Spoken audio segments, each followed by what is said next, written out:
प्रिय महाशय, गेल्या काही महिन्यात जास्तीत जास्त ग्राहकांना आकृष्ट करण्याकरिता काही स्थानिक दुकानदारांनी आपल्या ग्राहकांना मालाच्या विक्रीवर देणगी कुपने देण्याच्या पद्धतीचा अवलंब केला आहे। त्यामुळे आमचे ग्राहक आम्हाला त्याच पद्धतीचा अवलंब करण्याबद्दल सारखा आग्रह करीत आहेत। इतर दुकानदाराप्रमाणे आम्ही जर ग्राहकांना देणगी कुपने देण्याच्या पद्धतीचा अवलंब केला तर आम्हीही आमची विक्री तात्पुरती पुष्कळ प्रमाणात वाढवू शकू आणि काही थोड्या ग्राहकांना देणगी कुपनाच्या द्वारे आकर्षक देणग्याही मिळू शकतील। परंतु केवळ ग्राहकांच्याच अंतिम हिताच्या दृष्टीने इतर दुकानदाराप्रमाणे या देणगी कुपनांच्या योजनेचा आपण मुळीच अवलंब करावयाचा नाही असे आम्ही ठरवले आहे। आमच्या ग्राहकांना देखील अशा तऱ्हेच्या योजनेच्या फंदात पडू नये असा आमचा त्यांना मित्रत्वाचा व प्रामाणिक सल्ला आहे। कारण एकतर देणगी कुपन पद्धत ही लॉटरीच्या तत्वावर आधारलेली आहे। लॉटरीप्रमाणे याही पद्धतीत काही थोड्या लोकांच्या फायद्याकरिता पुष्कळच जास्त लोकांना नुकसान व निराशा सहन करावी लागते।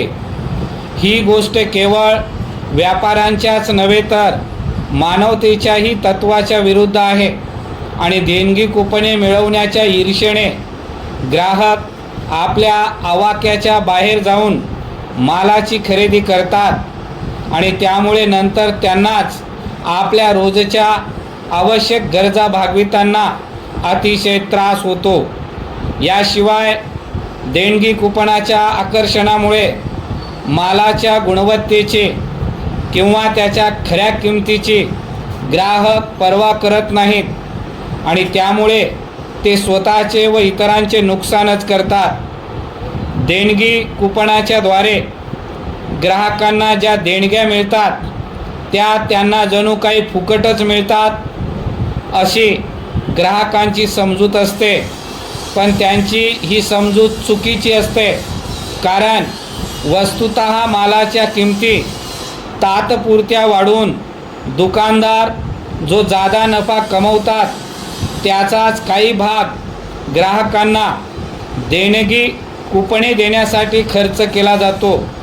पण देणगी कुपन पद्धतीचा सूक्ष्म अभ्यास केला तर असे कळून येईल की साधारण 1000 ग्राहकांच्या मागे फक्त एकाच ग्राहकाला देणगी कुपन मिळत असते।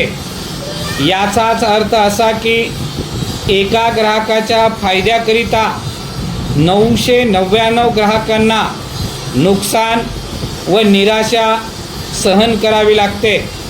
आमच्या स्वतःच्या फायद्यापेक्षा आमच्या ग्राहकांच्या हिताची कदर आम्हाला जास्त असल्याने देणगी कुपनाच्या पाठीमागील वस्तुस्थिती आमच्या ग्राहकांच्या निदर्शनास आणून देणे आम्ही हे आमचे कर्तव्य समजतो।